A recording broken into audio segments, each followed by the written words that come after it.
Not too bad though. Next map. And it already gave me an offer to go to the next map earlier, but I was like, yeah, no, we're sticking around here to finish this shit. Oh, I didn't even notice. Yeah. Yes, this is what I mean. God, we are halfway done. Oh, now I know what you were talking. No, you thought we went to Drum Kingdom before. No, that was the Marine prison. Oh, right. That was Prison Island. Yeah. Which reminds me, segue back in, and I'll never get over the infinite number of jokes that will be incoming. But the primary location of One Piece World Seeker is called Prison Island. And so I want someone to put together a YouTube poop of Luffy's model whenever he has a shocked reaction, being like, "Blows up." Reminds me of this one manga panel from fucking Goblin Slayer with Archie going, and there was an explosion. Speaking of Goblin Slayer, holy crap, there's already a sound dub out for it. I'm surprised. Yeah.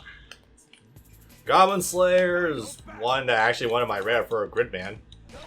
Have you even actually started watching No. that, or are you still just looking at waifu pics? Well, I'm not looking at waifu pics. People are sending me waifu pics. Which, I mean, frankly, I would absolutely want my head to be squeezed in between Rika's thighs. I'm gonna be completely honest here. I normally don't care what reason people find to get into something, but if they only use something as an excuse to just check out the waifus or whatever and not actually view any of the actual series content, especially when it has nothing to do with the reason why it's popular in the first place, that does irk me a little bit. Okay, I'm sort of like that, but in a good way. Not you. You're reasonable about most things. It's everyone else in the goddamn universe. It's like, hey, this is a show about robo dudes. That should make for some fun fights. There's a girl with legs. What the hell's a robot? Are you saying when they concentrate on on the thing that the series is not about a little too hard? The fans, yes. Yeah. Sanji's relentless today. He's got some stuff I'm pretty sure he's capable of. It's a pity we didn't get a chance to actually utilize him properly. I'm just thinking of examples of things that of what you were just talking about. On the first we can go all over the place with that shit. Well, to take something that I'm sure will piss off thousands. The people that ignore the goblin slaying in favor of the rape scene and talk about nothing else. Okay. The people that focus on only one minor aspect of the thing and ignore everything else about the series. Yeah, I think there's merit for a discussion on that, but that's not merit to just only talk about that specifically. To say that that's the only part of the series worth talking about. Yeah. Because that's what most people aren't about. Because from clips and scenes that I've looked at, like it does. From what I've seen, where it currently is, it doesn't ever get that dark again. No, it's pretty much. It's literally just like Doom meets Berserk, pretty much. In terms of like the silly campiness and the blood factor. Isn't that the same thing? Well, later Berserk, yes. When Berserk is no longer about the philosophy shit of Griffith, so yeah. Is it just a hazard on all of these Alabasta stages that you can't jump high? It seems to be, but the thing is that it's only these physical levels that are, or like the stages that are making you do that. Because there are sometimes I can jump really high in fucking Alabasta. Let's put some teeth back on you. He still has them. I'm gonna go over here now.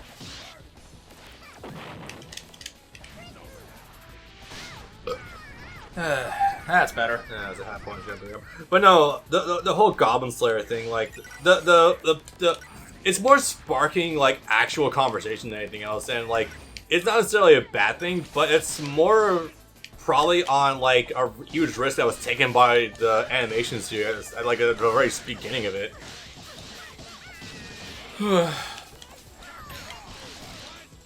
Do any of those characters end up surviving? Yes.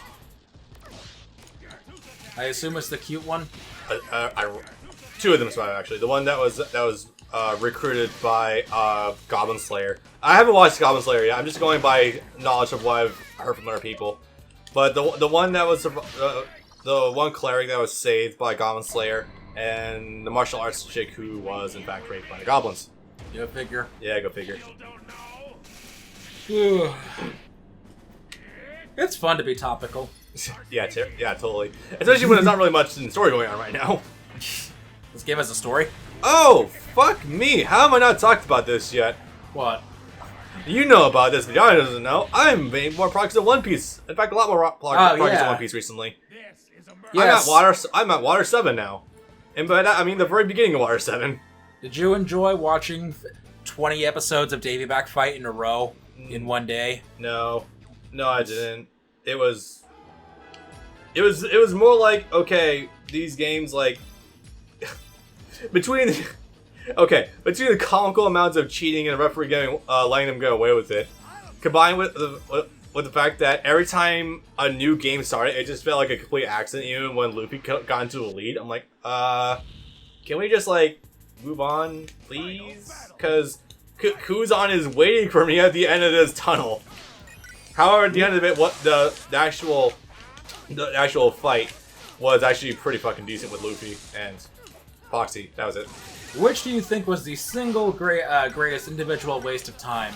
My bet's on the game of Red Light, Green Light. Yes, I absolutely agree with that one. I hated that one. Not because they lost, but because of how much dumb bullshit was happening.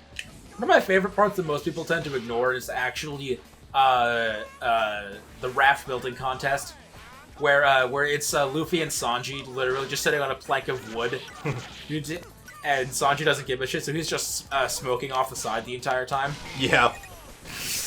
Okay, no. I guess to go down each of the rounds in order that I watched. The raft one was great. I absolutely loved watching it, especially watching Foxy's plans just just go and smoke. Did I say Foggy or what? You said Faku. Faku. Well, Faku's Foggy's got up and smoke anyway. I admit, it's a shame too, because those guys are really nice. They are, yeah. I understand wanting to make you need to pay licensing, but you could at least have a free section. Wanting to not get sued, yes. Yeah, but you could have a free section because there are there are parodies out there. Have you considered previews? That would be good too. First 5 pages, maybe. I mean, fuck. If Samon put out a 200-page fucking dojo, I would pay like $100 for that. Not even joking. Being completely real here. I would buy that man's work. Like, in bulk. Anyway. We need to keep stopping by the Faku booths at Saboten whenever they have them. Yeah, because the guys that run the booth are also pretty funny. No, they are, yeah. Love the guy. Good odds. He's great. Fucking love that. Anyway, oh yeah, the Wrath was fantastic. However, the weird like soccer basketball thing was even better. Yes. Like, god damn it, I love that so much. Hey, yeah. How about we team up just this once so we don't get our asses kicked for 10 seconds? For 10 seconds. Well, for 10 seconds, let's not fight each other. Whatever. I fucking love that so much. I love the little comedic skirmishes that they did like 3 times leading up to them actually starting the game. Yeah, seriously, it was great. It just kept happening. Even when the swords were taken away, he was just fighting Sanji with his fists. Just surprising well in that part, I might add. Did Zoro already learn He did no sword style for that, yes. The gorilla thing, the gorilla muscle thing? No, he didn't actually. When did he learn that? I think he's gonna use that at Annie's lobby. I think so. Yeah, because I trust me, I would notice him doing gorilla style by now. He was not done it yet. But I did find the really over the top cheating to be a little like grating though. I'm gonna be completely honest here. Hamburg and his 3 bigger brothers. Yeah. Let's see. Whatever was after that. Race. Oh yeah, the race was pretty good. The roller skating. Yeah, it felt a little long. Still pretty good though. I actually do like that one a lot. People often forget that Usopp is actually very multi-talented, so everyone thought that Usopp wouldn't know what the hell, would not know how to actually use rollerblades. And it's like, do you people not know Usopp? I still love how the audience was actually in shock and awe and was cheering Luffy on when he was learning how to roller skate. That was absolutely amazing. Yeah. Then we're like green light. That was funny in some places, but it just felt like a headache. Then after that was, I'm pretty sure it was a fight. No, because that's only 5 games. There has to be 6. What the hell was? They went best 2 out of 3 the first time, and then they evened up. They had some other kind of ball game. They had dodgeball. Oh right, that was over so quick. I barely noticed. Yeah, that was not very good either. No. Especially the fucking shifting of the legal dodgeball. I'm like, come on, guys, really? Then the boxing match was legendary. I fucking love that. Yeah. And that's all she wrote for that one. I will say though, each of the fights or each of the games could have only been 1 episode. Yeah. Like being completely real here. Also, those I sort of built like the really long builds kind of got swept away after a while. I love that you thought that was them doing an analog for the series not being on widescreen. I thought so because it was too perfect. Which I mean, it is because that's perfect timing to do that. But that was actually in the manga. But you're right though. That was there was literally no better. You sit the fuck down. There was no better time for them to do that than right then and there. Yeah, really. All right, so that was. By the way, if anyone was wondering, I'm watching these One Piece episodes through DVD collections. My friend Josh gives me sometimes, or lets me borrow sometimes, and I need to give him back collection 9, which is how I was watching this. Not anymore. You're not. Well, yeah, not anymore. I need to get back on the One Piece train. Damn it. And you can't afford to wait for DVDs anymore. Nope. Considering he lives in Mesa and I live in West Phoenix. Yeah. Anyway, so that's some fun stuff. Anyway. And then there was Dragon's Dream. I forgot that. Actually, I was just gonna talk about Kuzan, but we can talk about that too. What do you think about Dragon's Dream? I was seriously rolling my eyes at first. Like, to remind you, incredibly so, but hold on a second. I need to actually. Okay, so the PS1 game that we have is actually a sequel port of a Wonder Swan game. Wonder Swan, my god! Do you know what a Wonder Swan is? Wasn't it one of the handheld mobile devices? It's essentially a Bandai-produced Game Boy. Yeah, I do remember that. It died a horrible, horrible death. It never hit America. That would be part of it. But yeah, that happened in like 2000 or 2001 or something, and then it got a PS1 port afterwards. And then we got that anime arc. Yeah. That's so weird to think they might have been having concurrent. Jesus. So the Dragon's Dream, it was short. I did enjoy that. It was versus only 4 or 5 episodes. Yeah, something like that. I did enjoy that versus the length of the Davy back fight. God damn, that was girthy. Yeah. I watched all this in like one night, by the way. I okay. I watched 3 DVDs in one night and the last DVD on another night. So the Dragon's Dream. It was. I seriously did not like the idea at first because I was like, oh god, we are seriously padding right now. The moral of the story is that One Piece original stories in video games have never been good. No. Proceed. But there was one shining light in the darkness that actually did make me stick around. The fight? No. Really? Yes. It was actually the fact that Robin was the one who actually was the one who retained all our memories. Not just because I love Robin, but mostly because the fact that she's actually level-headed one in the group and able to articulate everything super well. That and it's also setting up the dynamics of their relationship for what's to come. Yeah, it's definitely setting a bar 7 heavily, I can tell that. I like how Cobra just smacked the shit out of you. Damn it, Nebra.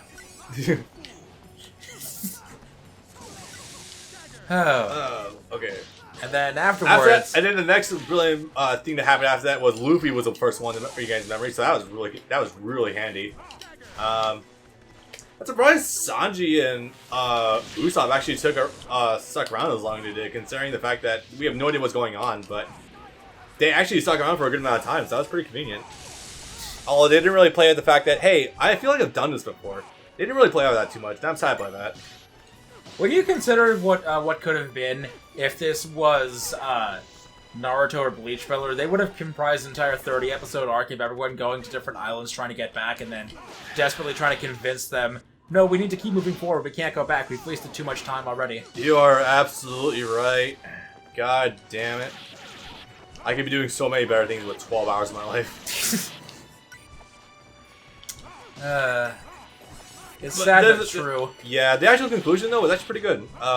Luffy and Zoro fight each other. Again. I swear, it's like probably the third time this has happened by now.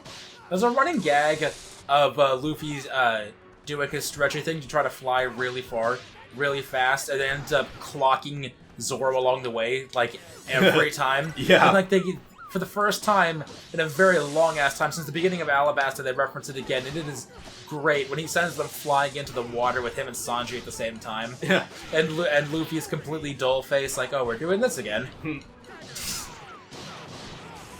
Oh, man. They didn't quite ride the whole thing about if this dragon continues to sap up your memories, not only will you not remember anything, you also cease to function as a human being. So that's kind of bad. Yeah, let's not do that, please. Yeah, no, you literally forget how to do everything like talk or walk or anything. But, yeah, that's some crap. I like my pants clean, thank you. Yes, very much so. So beyond that, yeah, it was alright. It ended pretty quickly. I thought the set was pretty good. Not too bad.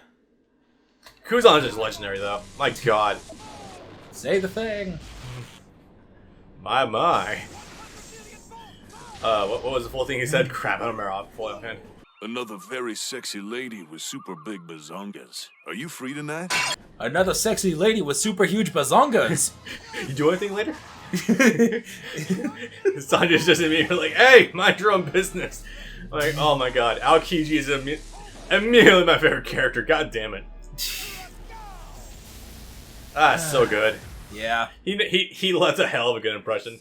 And then he probably just used to smack the shit out of the Straw Hats. He freezes most of them solid. Yeah, I'm amazed. It's still weird that, like, he let them go at first, but like, nah, I'm gonna freeze the fucking Ivy now. I don't get that, but alright. That was a long map. It was, wasn't it? Goddamn, I was going on for a while. There was like 8 battles on that map. Yeah. Let's see what we're doing now.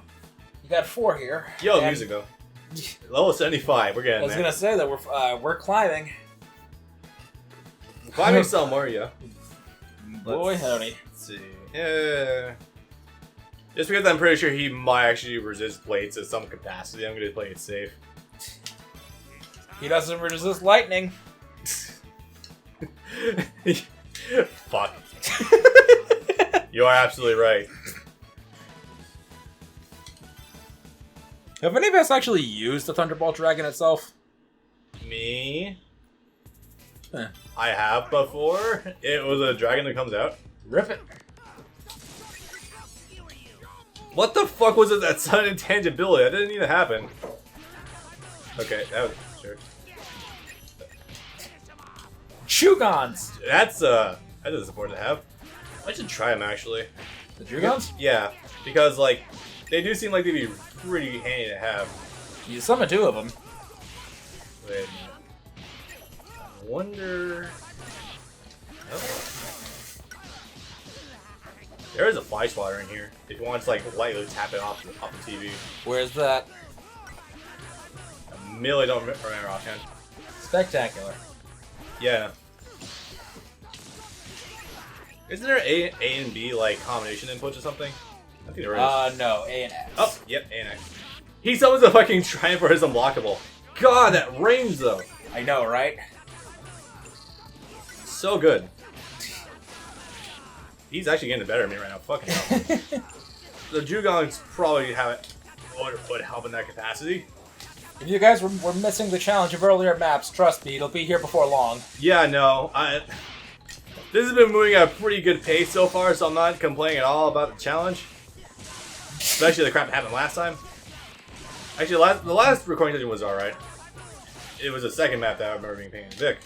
It had its share of problems here and there. Yep. A handful of completely unusable characters. Yes. I just love how you can continue walking to each other even though you can't press buttons anymore once the timer's up. You can't even walk off the edge. Yeah. Alright. Next up. Also, I'm absolutely looking forward to encountering Frankie in Water 7 without question. He opens on a fucking song.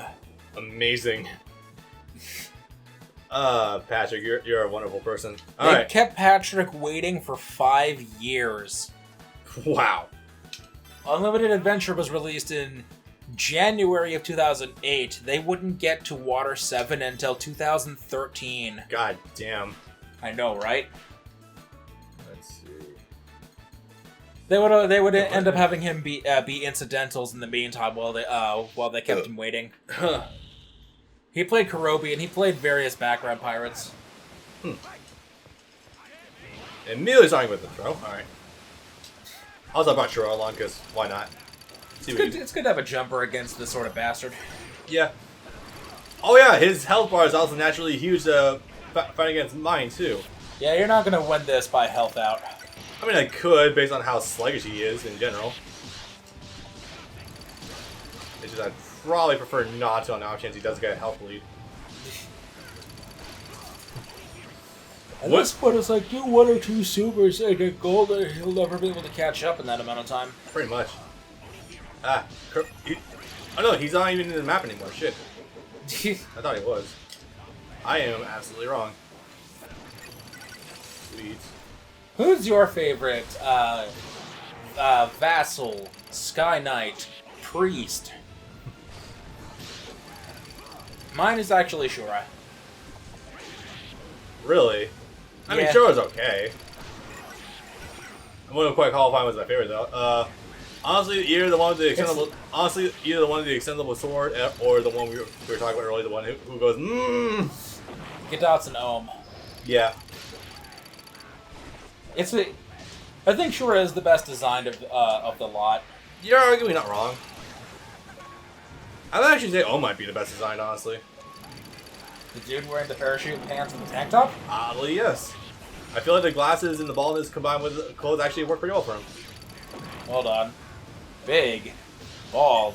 Where have we met that sort of gentleman before? I know. Someone needs to cosplay Mr. Clean. That was a great event. Yeah, it was. That was your first Sabo. It was. I'm still going back. Try to open up over here. It doesn't do anything.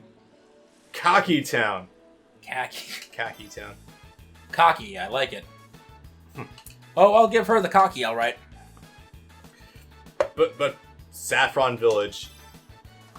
Saffron City was the one with Sabrina, right? Yes. Okay. I would also give her the cocky. Any incarnation, they're all fantastic. Yeah. Yes, absolutely. I'm gonna be the odd one out and say I actually don't much like her Heart Gold and Soul Silver design. I like her better with the ridiculously long hair. That's the thing. She also had that in the original Gold and Silver too. That wasn't a redesign. No, it was. Slightly, not much. No, though. because in Gold and Silver, she still had the onesie thing with the long ass hair going practically to her feet. No, the shoulder length hair with the tank top and the capri pants sort of bother me, considering everything you know of her character up to that point. I saw the only thing off with me slightly is the hair, but that's it. Honestly, though, Sabrina's always been like one of my top waifus in Pokemon in general, though. Yes. You know, it's funny. I was expecting us to get into a conversation later about this in that Pokemon stream we want to do. Yes. I can't throw a Dragon straight now, huh? Oh yeah, so because it doesn't really matter much either way. Today is the day the Pokemon Let's Go drops, and I've been playing. I went with the Eevee version, and there are a lot of oddities in this game, but it's actually really fun. I like it a lot so far. This is the second character in the row who used Jugons. Jesus Christ. I'm gonna assume this is just a new staple now. No, actually, Buggy was the odd one out. For some reason in this game, the Jugons are considered Luffy's main/only support. Weird, but alright. Oh, no, I'm sorry. Luffy's other main support is fucking Wiper. Who it's like, also, by the way, if you're gonna make if you're gonna make Ohm his own character, why wouldn't you make Wiper his own character? Yeah, that's really weird. Wiper gets a shaft yet again. Wasn't he playable in Unlimited Adventure, or is that someone else? No, that was the Great Warrior Kalgara. Yeah, I do remember that. Oh, hello, kitty. Let's see. I'm gonna need you to get I off, just please, and knock fucking off suplex. the microphone. Luffy is or Shanks is a fucking suplex. This is amazing. Nah, Yeah. she's okay. She's not gonna bother anyone too much unless she starts meowing for some odd reason. She's Cat. getting jumpy though, so I wouldn't be surprised if she ends up jumping into the mic. She won't do that. If anything, I should probably drop into my lap. All right. Now, Kaki Town. Yeah. There's a frequent joke that Kaki is basically how you pronounce car keys in Boston. I like it. Objectively not incorrect. Alright. You're so adorable. And your head is so small. What? No, you're not wrong, I guess. You know what? I haven't shown Zeph any love. Still strange, Zeph is actually playable in this game, though. This might be the only time he's ever playable in these kinds of games. Yes. God damn it. Those What? in the background. Also, I just want to say this stage does greatly resemble the final dating back fight. I suspect actually that's what it was designed after, considering the grand size of this stage and the fact that The they grand had a fucking size. fleet. Yeah, you have bleachers. Yeah, those signs were in there as well. Yep. The bounty posters? Yeah, they were also used.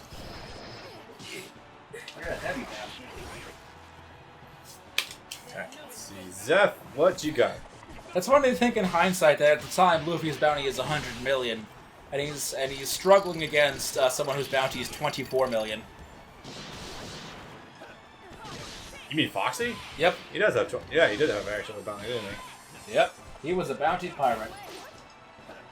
I still find it weird how, even though the fact that fucking Foxy deliberately yanked people away from their crews, but they were still all somehow unanimously loyal to him. That I still find it baffling somehow. You can convince anyone of anything if the food's good enough. I suppose you're not wrong, but Jesus, to completely disregard their old team. God damn. Hello, you're a person. What the hell was the name of the girl on Foxy's crew? I actually don't remember offhand. She was cute. It was that was the first major hit size increase in One Piece. That was amazing. Yes. Her rack was enormous. It really was. And she was still oddly hot despite the really incredible nose. I don't get that. And then you put Robin in the mask. And then Robin was in the mask and everything else was forgotten. Well, I say that despite the fact that Robin's literally about to get that black leather outfit from Pirate Warriors. Yep. Looking forward to that with all the zeal. Goddamn. And then no outfit aside from post-time skip first one ever exists again. I think we've had this conversation before, but... We did. I think literally just the last recording session, actually. Yeah, I'm not much for the very Shanks' first... retreat. Yeah. Just make sure we got everything first. Which I'm pretty sure we do. I'm not much for the first incarnations of everyone's post-time skip outfits. Yeah, I'm doing terrible with this. Huh? I didn't... Oh, well, God, we're already the last one of the second row. I know, right? We are going to finish this today, goddamn. Yeah. And we were worried.